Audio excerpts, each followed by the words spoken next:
ఒక చెంచా అంత,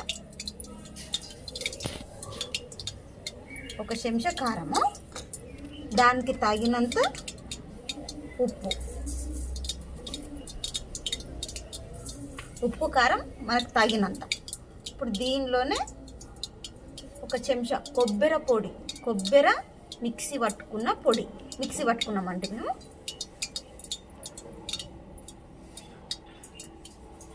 కొబ్బరి పొడి ఇది ఇట్లా కలపాలి.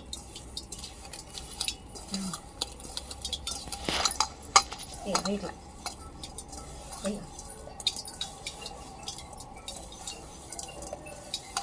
ఇట్లా మంచిగా పట్టుకుంటుంది ఆలుగడ్డకి.